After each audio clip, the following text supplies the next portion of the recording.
piensan que los problemas de Colombia son la guerrilla, el narcotráfico y el paramilitarismo. Y esto no es cierto. El verdadero conflicto en Colombia, la violencia y el terror pasan por el control de la tierra y del agua.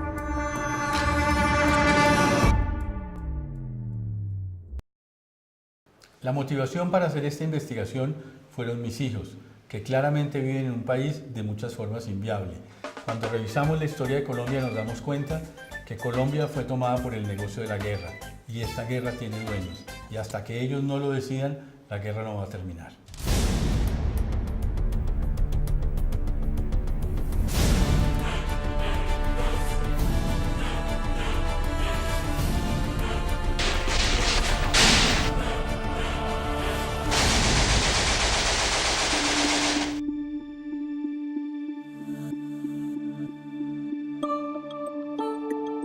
La pregunta que nos quisimos responder fue cómo Colombia llegó a este punto de no retorno. Para esto acudimos a historiadores, a investigadores sociales. Leímos más de 150 libros, produjimos más de 370 documentos y revisamos más de 1100 operaciones militares. La conclusión a la que llegamos es: Colombia fue tomada por el negocio de la guerra. Todos estos negocios de explotación de recursos naturales requieren ejércitos públicos y ejércitos privados. Esta es la violencia y el terror que ha padecido Colombia en los últimos 100 años.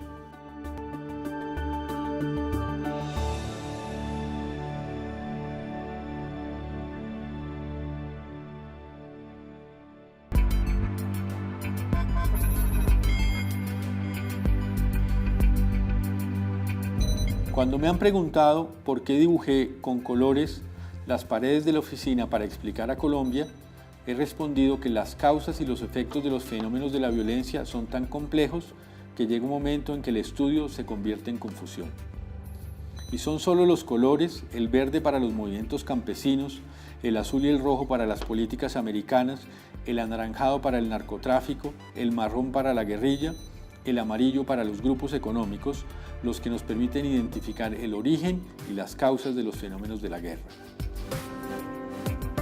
Los mapas de las paredes no son otra cosa que las explicaciones racionales, científicas e históricas a las que pude llegar después de tratar de entender el porqué de Colombia y el porqué de sus fenómenos de la guerra y de la violencia. Estos dibujos permiten entender cómo se ha desarrollado Colombia y cómo el fenómeno de la guerra se tomó la realidad del país.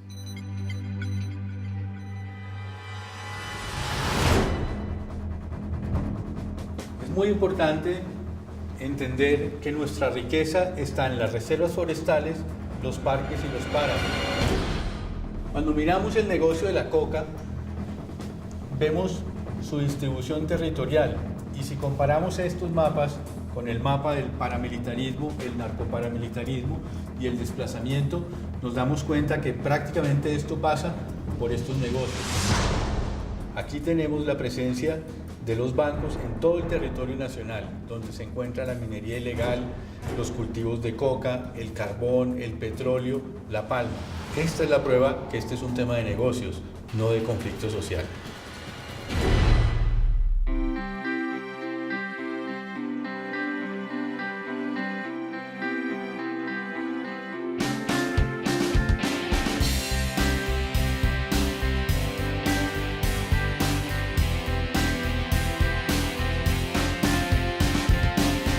Podemos borrar la historia de Colombia con un simple brochazo.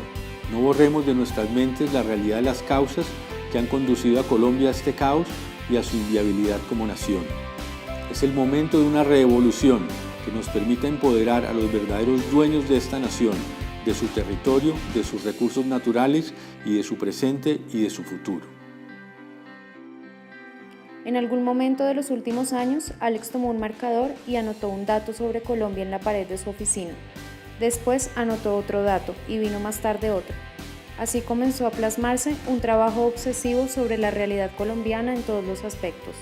Y al hacerlo, fue volviendo más accesible la posibilidad de encontrar caminos para transitar hacia un país diferente, positivo, fuerte, el que Alex Bernot piensa que merecen sus hijos y los hijos de todos los colombianos. Ángel Becasino.